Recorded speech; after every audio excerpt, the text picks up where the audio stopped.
విశ్వవిద్యాలయంలో రేపటి నుంచి మొదలు కాబోతున్న ఖరీఫ్ సీజన్ కావాల్సిన విత్తన మేళ ఈరోజు ఏర్పాటు చేయడం జరిగింది.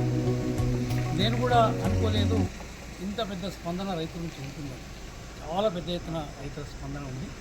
వ్యవసాయం పట్ల ఈరోజు ట్రెడిషనల్ వ్యవసాయదారులే కాకుండా ఉద్యోగాల నుంచి రిటైర్మెంట్ అయినటువంటి వాళ్ళు, దాని తర్వాత చదువుకున్నటువంటి వాళ్ళు, యువత కూడా బాగా అట్రాక్ట్ అవుతూ ఉన్నారు.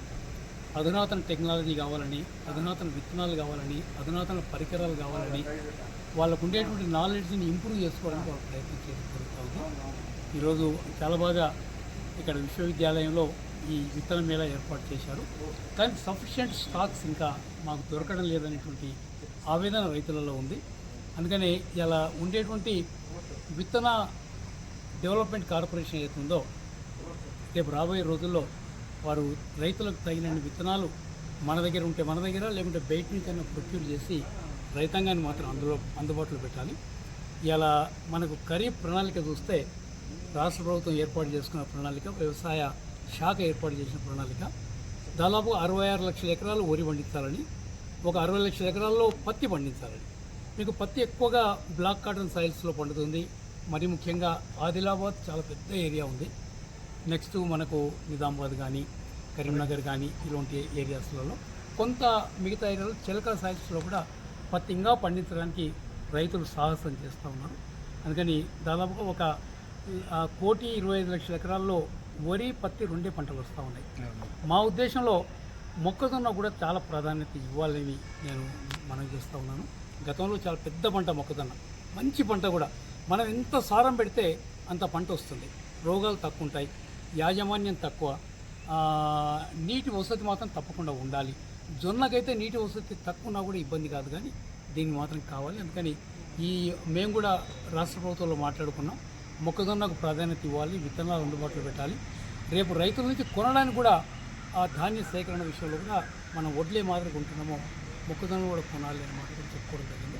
అదే మాదిరి జొన్న, అదే మాదిరి సజ్జ, అదే మాదిరిగా కందులు, ఇవన్నీ కూడా ప్రొక్యూర్మెంట్ చేయడానికి రాష్ట్ర ప్రభుత్వం తయారైతూ ఉంది. రైతులకు ప్రోత్సాహకాలు ఇవ్వాలనేటువంటి ఉద్దేశంతో కూడా పోతూ ఉంటారు.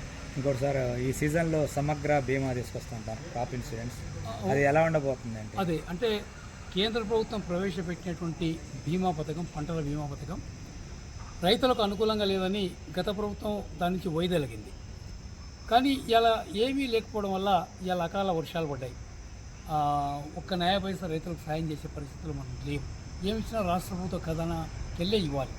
అదే ప్రీమియం కనుక రాష్ట్ర ప్రభుత్వం కట్టింటే రైతుకు మొత్తాన్ని కూడా ఇలా వాళ్ళ పెట్టుబడైనా ఆ రైతుకు లభించేది అనేటువంటి ఉద్దేశంతో ప్రభుత్వం ఉంది. అందుకని ప్రీమియం చెల్లించడానికి రాష్ట్ర ప్రభుత్వం సిద్ధంగా ఉంది.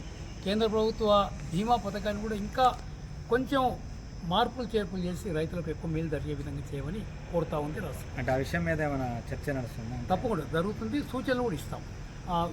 ఇంకోటి విత్తన చట్టం కూడా, నకిలీ విత్తనాల్ని మనం అరికట్టడానికి విత్తన చట్టం కేంద్రం ఇవ్వాలి. ఎందుకంటే వ్యవసాయం కేంద్రం రాష్ట్ర పరిధిలో ఉండేటువంటి సబ్జెక్టు. ఏకపక్షంగా ఇటు రాష్ట్రం తీసుకోలేదు, అటు కేంద్రం తీసుకోలేదు. మనం సిఫారసు చేస్తే కేంద్రం చట్టం పాస్ చేయడానికి అవకాశం ఉంటుంది. ఆ ప్రకారంగా బీమా విషయంలోనూ విత్తన చట్టం విషయంలోని చాలా చురుకైన పాత్ర రాష్ట్ర ప్రభుత్వం పోషించి కేంద్రానికి సూచన చేయడానికి ప్రయత్నించారు. బయోమెట్రిక్ విధానం అమలు చేస్తా అంటున్నారు, అంటే రైతుల్లో బిల్లింగ్తోనే ఈ క్రాప్ ఇన్సూరెన్స్ సంబంధించి. అంటే ఒక్క 2-3 విషయాలు నేను చెప్పాలి ఈ సందర్భంగా. మీకు రైతు బంధు వేసిన తర్వాత రైతు బంధు ఒకందుకు రైతుకు పెట్టుబడి సాయం చేస్తున్నాం, బాగుంది. కానీ నిజంగా వ్యవసాయం చేస్తున్న రైతుకంతా ఎవరికి బాధ లేదు. కానీ ఆయన పొలం ఎప్పుడూ ప్లాట్లు అయిపోయినాయి, కమర్షియల్ వెంచర్ అయిపోయింది, ఫ్యాక్టరీస్ వచ్చినాయి, టౌన్షిప్ వచ్చింది, అలాంటి వాటికి కూడా ఇంకా రైతు బంధు పడుతూ ఉంది.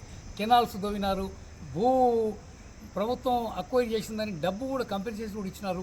అందుకనే వ్యవసాయ అధికారి, రెవెన్యూ అధికారి, గ్రామ స్థాయిలో ఇద్దరు కలిసి పనిచేస్తే మాత్రం ఈ తప్పులు జరగడానికి అవకాశం ఉంటుంది. ఎందుకంటే వ్యవసాయ అధికారి దున్నిన ప్రతి ఎకరాన్ని ఆయన నమోదు చేసి నాకు వచ్చిన లెక్క ఇంతే, నీ లెక్క చూడ ఒకసారి చదువుకొని రెవెన్యూ వాళ్ళకి చెప్పి దీనికన్నా భిన్నంగా ఉండేటువంటి ఆ భూముల సర్వే నెంబర్లు, ఆ ఎక్స్టెంటు తీసివేస్తే మాత్రం ప్రభుత్వానికి రేపు నష్టపరిహారం ఇవ్వడం కానీ, లేకపోతే ఈ రైతు బంధు ఇవ్వడం కానీ ఇలాంటివన్నీ కూడా సక్రమంగా జరగడానికి అవకాశం. రాబోయే రోజుల్లో ముఖ్యమంత్రి గారి దృష్టికి తీసుకొని పోతాం.